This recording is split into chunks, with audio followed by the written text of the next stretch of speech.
Il y eut une famine dans le pays, outre la première famine qui eut lieu du temps d'Abraham.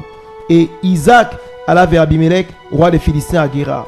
L'Éternel lui apparut et dit, ne descends pas en Égypte, demeure dans le pays que je te dirai. Séjourne dans ce pays-ci, je serai avec toi et je te bénirai. Car je donnerai toutes ces contrées à toi et à ta postérité, et je tiendrai le serment que j'ai fait à Abraham ton père. Je multiplierai ta postérité comme les étoiles du ciel. Je donnerai à ta postérité toutes ces contrées, et toutes les nations de la terre seront bénies en ta postérité. Parce qu'Abraham a obéi à ma voix et qu'il a observé mes ordres, mes commandements, mes statuts et mes lois. Chers amis, hier encore, nous partagions la deuxième artère de ce texte. La première étant le verset 2. L'Éternel lui a apparu et dit, ne descends pas en Égypte.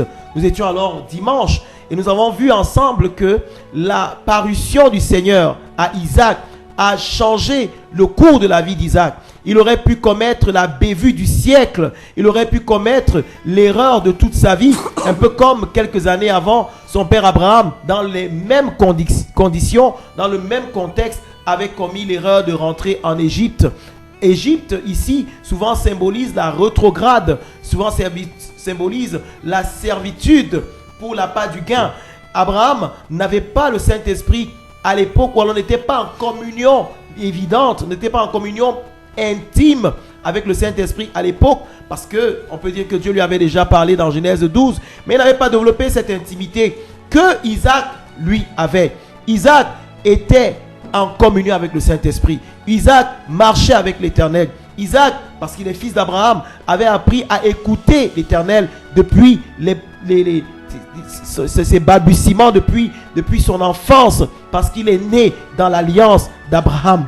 Et Isaac avait fait du Saint-Esprit son partenaire. Isaac avait fait du Saint-Esprit son ami.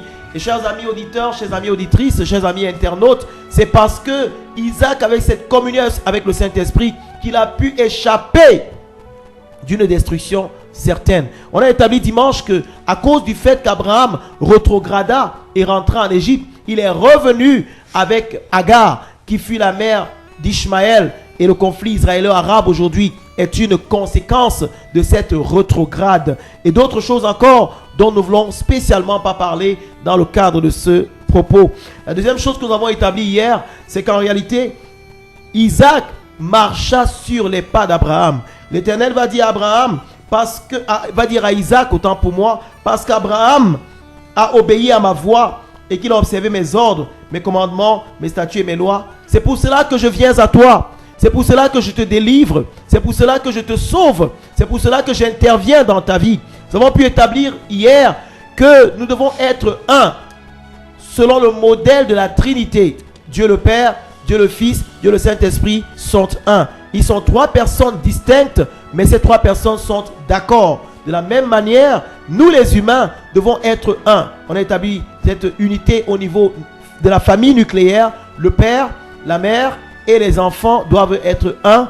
Au niveau du ministère apostolique, les devanciers dans le ministère apostolique, ce que nous appelons nos aînés, nos pères, nous et les générations qui nous suivent devons être un. Au niveau même de la relation Église et État, l'Église doit être une avec l'autorité établie dans la nation. Parce que c'est dans l'unité, dit le psaume 133, que Dieu envoie la bénédiction. Ce soir, nous avançons donc d'un cran dans ce développement en voyant quelque chose de merveilleux. La Bible déclare au niveau de Genèse chapitre 26, à partir du verset 12, Isaac sema dans ce pays et il recueillit cette année le centuple, car l'Éternel le bénit. Cet homme devint riche et il alla en s'enrichissant de plus en plus jusqu'à ce qu'il devint fort riche. Il avait des troupeaux de menu bétail, des troupeaux de gros bétail et un grand nombre de serviteurs. Aussi les Philistins lui portèrent envie. Tous les puits qu'avaient creusés les serviteurs de son père, du temps d'Abraham son père, les Philistins les comblèrent et les remplirent de poussière. Et Abimelech dit à Isaac, va-t'en de chez nous, car tu es beaucoup plus puissant que nous. Isaac partit de là et campa dans la vallée de Guérar, où il s'établit. Isaac creusa de nouveau les puits d'eau qu'on avait creusé du temps d'Abraham, son père, qui avait été comblé par les Philistins après la mort d'Abraham. Et il leur donna les mêmes noms que son père leur avait donnés. Les serviteurs d'Isaac creusèrent encore dans la vallée et y trouvèrent un puits d'eau vive. Les bergers de Guérard querellèrent les bergers d'Isaac en disant « L'eau est à nous !» Et il donna au puits le nom des Secs, parce qu'il s'était disputé avec lui. Les serviteurs creusèrent un autre puits, au sujet duquel on chercha aussi une querelle, et il appela Sitna. Et il se transporta de là et creusa un autre puits, pour lequel on ne chercha plus querelle, et il appela Rehoboth, car dit-il, l'Éternel nous a maintenant mis au large, et nous prospérons dans le pays. Parole du Seigneur. Après, dans les 2 premiers jours, nous avons vu la relation intime entre le Saint-Esprit et Isaac. Et le deuxième jour, nous avons vu le principe de l'unité quand on dit qu'on marche avec Dieu. Ce soir, nous voulons voir le principe de la marche dans l'obéissance. L'un des plus grands blocages de la vie des chrétiens, c'est l'obéissance aux instructions. L'un des plus grands blocages dans la vie des chrétiens, c'est l'obéissance aux instructions. Un jour, j'étais dans un séminaire et un homme de Dieu, un enseignant de la parole, était en train de parler justement des choses concernant la relation entre nous et le Saint-Esprit. Et il y a un pasteur qui lui posa la question de savoir comment faire pour restaurer la relation brisée entre nous et le Saint-Esprit. Si par exemple quelqu'un avait l'habitude de communier avec le Saint-Esprit, d'entendre la voix de l'Esprit, et que depuis un certain temps, la dite personne n'entendait plus la voix de l'Esprit, comment pouvait-elle faire pour recommencer à entendre la voix de l'Esprit? Alors cet orateur, ce prédicateur est resté quelques minutes et cet orateur a dit, eh bien, souvenez-vous de la dernière instruction que le Saint-Esprit vous avait donnée. Souvenez-vous de la dernière fois que vous l'entendîmes vous parler et ce qu'il vous avait demandé de faire. Faites-le et le Saint-Esprit va recommencer à être en communion avec vous. J'étais dans cette salle pendant ce séminaire et moi, je n'avais pas levé le doigt. Mais j'avais justement le même problème que celui qui avait été posé par mon confrère pasteur. Je prie donc pour moi-même cette réponse de cet orateur et je commençais de retour à la maison à me remémorer ce que le Saint-Esprit m'avait demandé de faire. Et je vous assure, ce n'était pas une seule chose. Et j'ai commencé immédiatement à faire le peu que je pouvais faire. Chers amis, ce que je peux vous dire, c'est que à moins d'un jour, c'est-à-dire la même journée vers la soirée, j'ai commencé à entendre à nouveau la voix du Seigneur. Le lendemain, j'ai continué.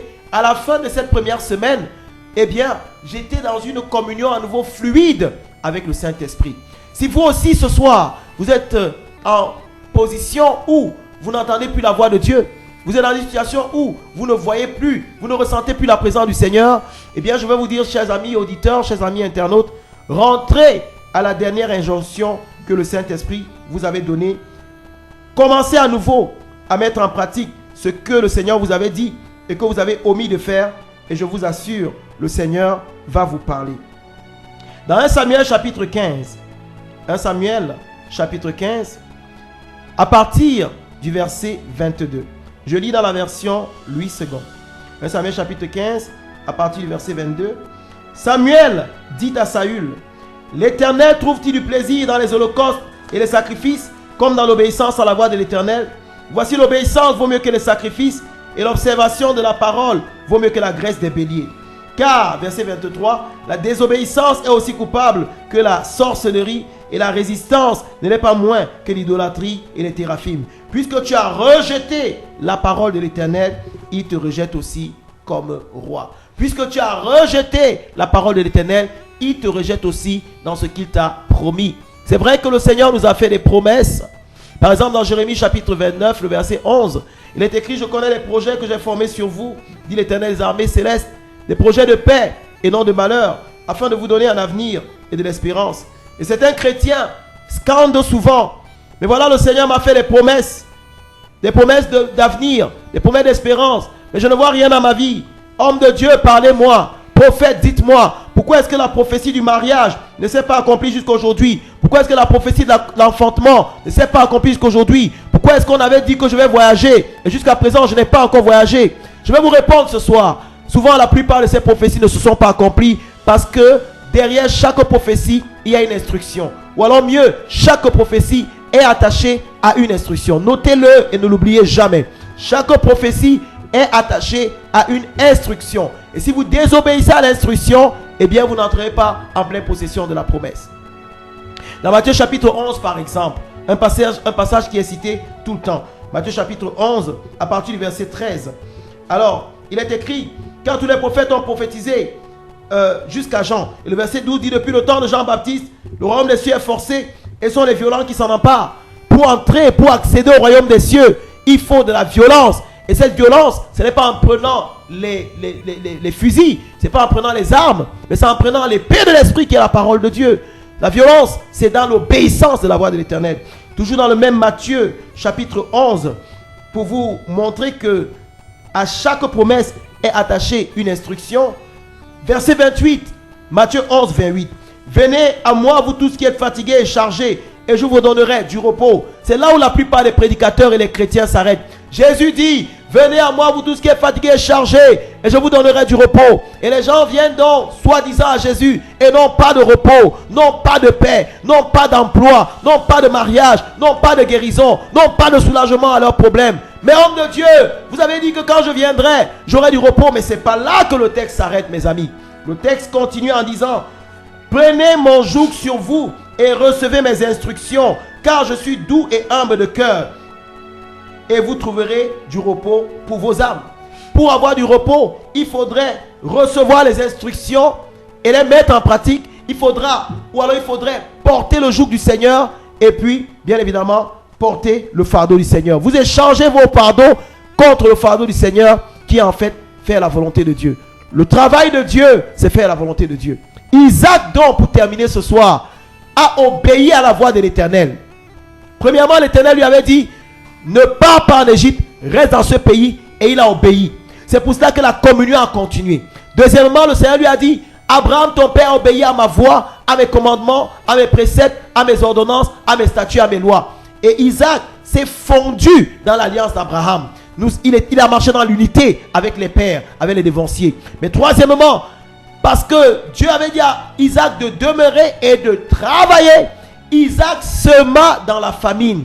Chers amis, nous parlons d'une famine mondiale. Nous parlons d'une crise peut-être planétaire à cette époque-là. Nous sommes en train de dire qu'il y avait une famine au point où il n'y avait pas d'eau qui coulait, il n'y avait pas d'arbres qui tenaient debout, il n'y avait pas de fleurs qui restaient vivantes. Nous parlons d'un moment où tout le pays, toute la nation était dans les gémissements.